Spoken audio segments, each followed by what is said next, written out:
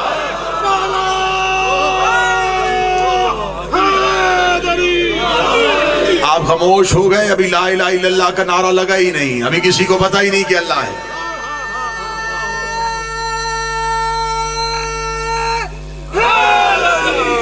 ابھی کسی کو پتہ ہی نہیں ہے کہ محمد اللہ کے رسول ہیں۔ 5 سال کے بھتیجے کو کاندھے پہ بٹھا کے حضرت ابو طالب خرامہ خرامہ ٹہلتے ہوئے، وقار کے ساتھ چلتے ہوئے، حضرت ابو طالب مکہ کے بازار سے گزرتے ہوئے، وادی کے قریب سے ہوتے ہوئے مکہ کی ایک اونچی چوٹی پہ جا کے کھڑے ہو گئے۔ کتابیں کہتی اتنی اونچی چوٹی پہ جا کے حضرت ابو طالب کھڑے ہوئے تھے، اس دن مکہ کے گھر کے اندر بیٹھی ہوئی عرب کی ماؤں کی گود میں لیٹے ہوئے بچے بھی ابو طالب کا چہرہ دیکھ رہے تھے۔